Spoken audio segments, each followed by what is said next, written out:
So let's talk about this aspect of RL, which is RL has the potential to achieve superhuman intelligence, and why supervised learning can't. Right. So let's take the example of AlphaGo and AlphaZero. If you look into those algorithms, they were some of the early RL breakthroughs, and there's a whole together different video that I can make about why RL for games works and why is it not popular enough for other domains.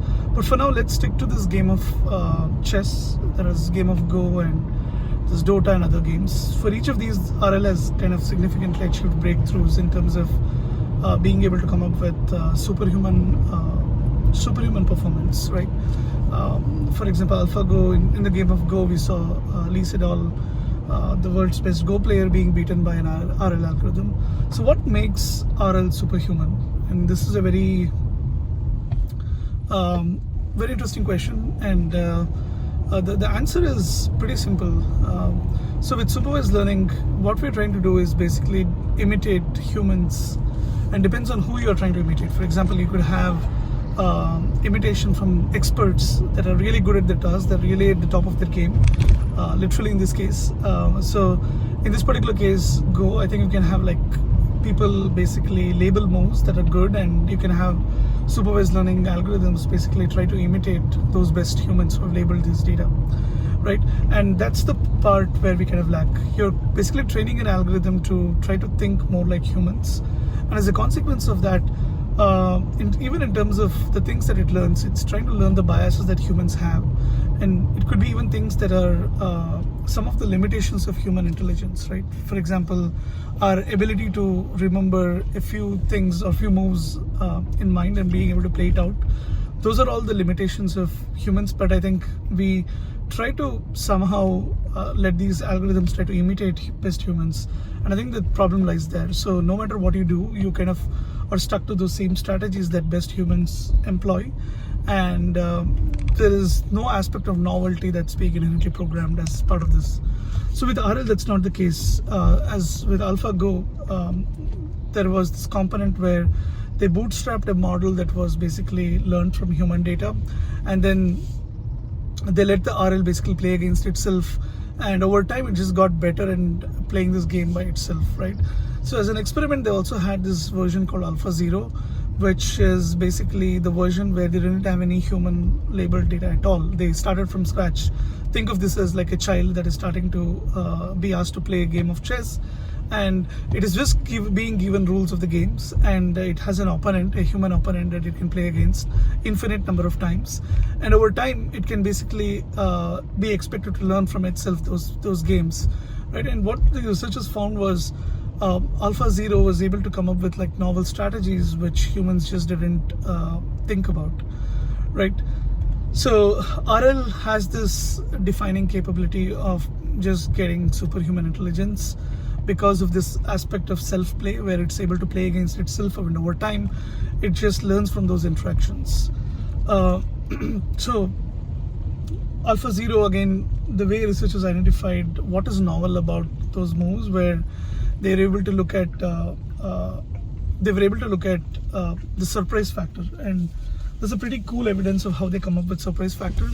They basically modeled the probability that a human would take that particular action that the model came up with, and they looked at the delta between them. If the model predicted something that the human would highly likely take, the surprise is almost zero there. But if you think about a move that the human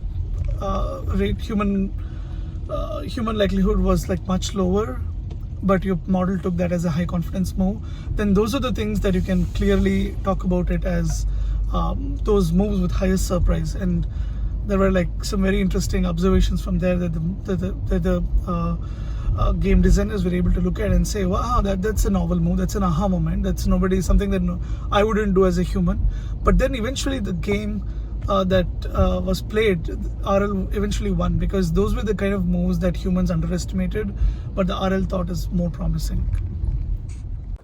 So to summarize, I think RL has this recipe of being able to surpass human intelligence, and this is through both self-play and also its ability to do exploration of environment and then learn from interactions, which is very much human-like. And today, I think, like we discussed, RL are just not as efficient as humans in terms of learning. But I think today that's not the focus area. The focus area has been more about, is this even possible for us to get as close to how a human would learn? And I think over time, we will start to solve the problem of being efficient at the same time, learning as efficient or even surpassing efficiency of a human learning. And it's a pretty excited time. RL is pretty much getting applied to LLMs, and we already have some very good results in math and code. It's also primarily because those are well-defined domains. You have very defined reward system, so there is this very clean setup where you can kind of make RL work for these domains. But I think more increasingly we'll see this for other domains. For example, robotics, digital web, where we're trying to, let's say, do things like long horizon tasks like booking tickets or trying to complete projects which could span for 6 months, right? And you could think of all of those as RL tasks, and there is still this open problem of how do we do reward modeling for those problems. But at least in code and math, I think the reward modeling is pretty clear. Especially, you have feedback from the environment. You can compile the code, you can see what the errors are, you can combine the code, you can run test cases. All those are like strong reward signals for RL to learn. And so the field is kind of rapidly seeing uptick in these domains, and we will, at this point, I think there is a debate about has agentic code reached human abilities, and in some cases I think we're seeing it surpass some of the best human coders. So I think we'll start to see this pattern in pretty much every domain, in core science research, in applied domains, verticals, and so on. So it's overall a pretty exciting time to be living, and hope you enjoyed this video, and feel free to share your comments and thoughts in the comment section. Thank you.